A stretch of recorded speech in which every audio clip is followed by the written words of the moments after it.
আসসালামু আলাইকুম দর্শক, আপনারা জানেন যে গত রাতে পঞ্চম দিনের মতো ইসরায়েল এবং ইরানের মধ্যে পাল্টাপাল্টি তুমুল হামলা হয়েছে।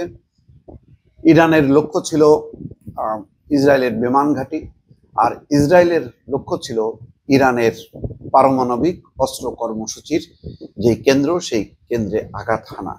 কে কতটুকু সফল হয়েছে তার পুরো বিস্তারিত বিবরণ এখনো পাওয়া যায়নি। টুকরো টুকরো যে খবরগুলো আসছে তাতে দেখা যাচ্ছে যে ইসরায়েলের ছোড়া ডজনের বেশি ড্রোন আটকে দিয়েছে ইরান।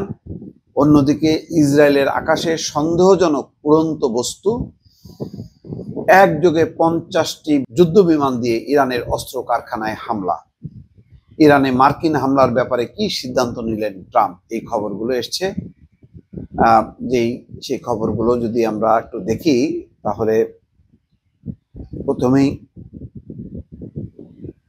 যে খবরটি আসছে যে ইরানে একঝাঁক ড্রোন হামলা করেছে ইসরায়েল, তবে দেশটির ছোড়া এসব ড্রোন আটকে দিয়েছে ইরান। বুধবার আল জাজিরার এক প্রতিবেদনে এই তথ্য জানানো হয়। ইরানের পুলিশের মুখপাত্র সাইদ মন্তাজেরুল মহদির উদ্ধৃতি দিয়ে ইরানি লেবার নিউজ এজেন্সি জানিয়েছে, পুলিশ বিভিন্ন প্রদেশে শত্রুপক্ষের ড্রোন কারখানা এবং ড্রোন সরবরাহকারী যানবাহনও চিহ্নিত করেছে। ইরানের পুলিশ জানিয়েছে ইসরায়েল থেকে ছোড়া অন্তত 14টি ড্রোনকে প্রতিহত করা হয়েছে। এর আগে ইসরায়েলের সামরিক বাহিনী জানায়, রাতভর ইরানে বিমান হামলা চালানো হয়েছে। এই অভিযানে 50টির বেশি যুদ্ধ বিমান অংশ নিয়েছে। এসব তেহরানের একটি ইরানি সেন্ট্রিফিউজ উৎপাদন কেন্দ্র এবং বেশ কয়েকটি অস্ত্র কারখানায় তারা হামলা চালিয়েছে। সেই হামলার ব্যাপারে এখনো পর্যন্ত ইরানের পক্ষ থেকে কোনো কিছু জানা যায়নি। অন্যদিকে একটি খবর এসছে যে ইসরায়েলের আকাশে সন্দেহজনক উড়ন্ত বস্তু শনাক্ত করেছে দখলদারদের প্রতিরক্ষা বাহিনী আইডিএফ।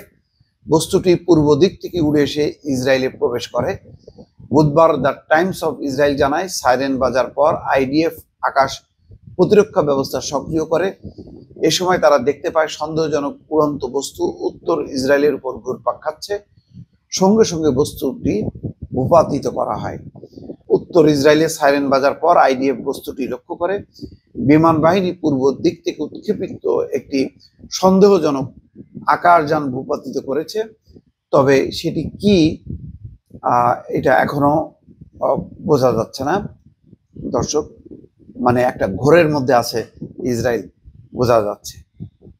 অন্যদিকে খবরে বলা হচ্ছে, একযোগে 50টি যুদ্ধ বিমান দিয়ে ইরানের অস্ত্র কারখানায় হামলা চালিয়েছে ইসরায়েল। ইসরায়েলের একঝাঁক যুদ্ধ বিমান ইরানের রাজধানী তেহরানে প্রবেশ করেছে। বিমান বাহিনীর জেটগুলো রাতভর তেহরানের সেন্ট্রিফিউজ উৎপাদন কেন্দ্র এবং অস্ত্র কারখানাগুলোতে আঘাত হানে। খবর দ্য টাইমস অফ ইসরায়েল। বুধবার ইসরায়েলের সামরিক বাহিনী জানায়, রাতভর অভিযানে 50টির বেশি জেট অংশ নেয়। এসব তেহরানের একটি ইরানি সেন্ট্রিফিউজ উৎপাদন কেন্দ্র এবং বেশ কয়েকটি অস্ত্র কারখানায় হামলা করে। ইরান অবশ্য এখনো পর্যন্ত এই ব্যাপারে কোনো মুখ খোলেনি বা জানায়নি কি পরিস্থিতি। খবর হচ্ছে যে ইরানে মার্কিন হামলার ব্যাপারে কি সিদ্ধান্ত নিলেন ডোনাল্ড ট্রাম্প। আপনারা জানেন যে G7 কানাডার যে সম্মেলন হচ্ছিল, সেই সম্মেলন তড়িঘড়ি শেষ করে মার্কিন প্রেসিডেন্ট ডোনাল্ড ট্রাম্প এবং মার্কো রুবিও পররাষ্ট্রমন্ত্রী দুজন ফিরে আসেন ওয়াশিংটনে। উদ্দেশ্য যে এই যুদ্ধের ব্যাপারে তারা সিদ্ধান্ত নেবে। কি সিদ্ধান্ত নিয়েছে সেই খবরে বলা হচ্ছে যে তারা রুদ্ধদ্বার বৈঠক করেছেন জাতীয় নিরাপত্তা দলের সদস্যরা। প্রতিরক্ষা মন্ত্রী পিট হেগসেথ এবং জাতীয় নিরাপত্তা দলের সদস্যরা সেই মিটিংয়ে ছিলেন। অনেকে ধারণা করছেন এই বৈঠকে ট্রাম্প ইরানে মার্কিন হামলার ঘোষণা দিতে পারেন, কারণ এর আগে তেহরান খালি করার হুমকি দেন তিনি।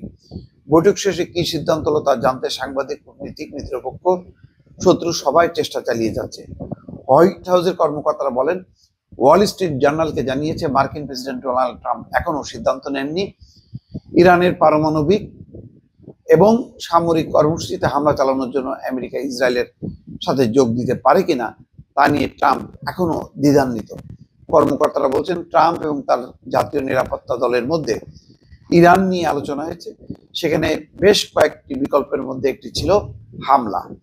প্রতিবেদনে বলা হচ্ছে ট্রাম্প এখনো আশা করছেন মার্কিন সামরিক পদক্ষেপের হুমকি ইরানকে দুর্বল করবে। ইরান ভয় পেয়ে পারমাণবিক আলোচনায় মার্কিন দাবি মেনে নিতে বাধ্য হবে। দর্শক খবরাখবর আরো আসছে, নিশ্চয়ই সবশেষ আপডেট এবং বিশ্লেষণ সহ আপনাদেরকে তা জানিয়ে দেবো। ভালো থাকবেন। আল্লাহ হাফেজ।